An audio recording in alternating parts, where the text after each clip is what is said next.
If you can pull that up, and he explains it out, it's like 3 minutes long. And where does the matter come from? He used, well, the matter, remember, that's condensation. If you were to picture, before we watch it, before we watch it, let me explain something. If you were to picture the waves at the ocean, you know, the darker the waves, the deeper the water, you can't see a distinguishing fact between them until they crash into each other. That splatter, that little foam that comes out, it lasts for a couple seconds, and then it settles back on there, and it's just the balance between this force and this force.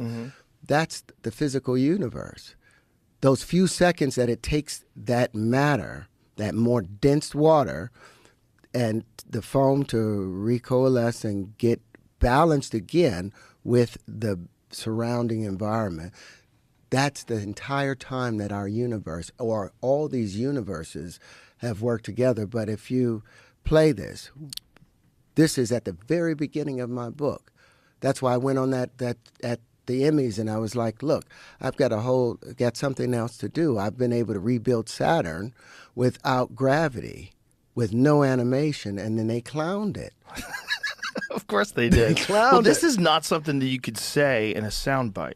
I have two groups of vortexes, which are just like tornadoes, spinning tornadoes that are pointing towards the center. As I highlight this object here, you'll see it, that yellow line, right? So there's a bunch of those in there. There's actually 16 of them, and I'll highlight them all. There. And render that just so you can kind of see a little bit better. So they're all pointed towards the center, but they're arranged in what we call the linchpin configuration. I'm going to pretend like you never heard of that before. So there's one on the top, and then three, in groups of three around, that are spaced at 120 degrees apart. And the tilt of these ones on the bottom here is 109.5 degrees in relationship to the top ones that are creating this flat space on the top and the bottom. And they're spaced at 120 degrees radially. And then inside the model is three groups. Jamie, there's two sounds playing simultaneously. No, it's got sound in the background. Oh, while he's doing it? That's my wife talking. We're in the kitchen, and he's just explaining this over Skype. This is over Skype. I was confused. Go ahead. Up to 1,000 pounds, from 2.2 pounds to 1,000 pounds. And there's no gravity whatsoever in this model. There's no center attractor.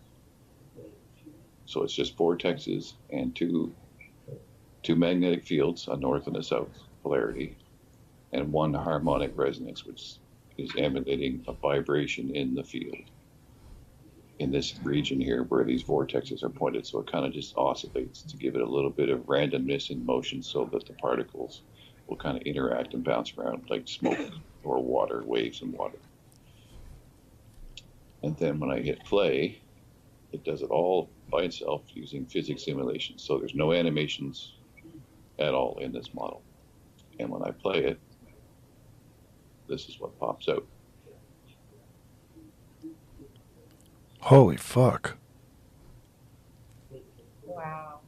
And then when I look down at the top, it makes the actual hexagon that NASA has observed on the top of Saturn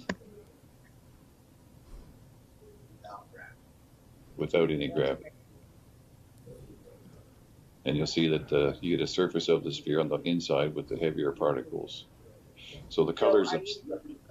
Are you basically saying, is this saying that you guys can recreate planets? Yes, this is a particle simulation of the physics involved in making of the planet Saturn.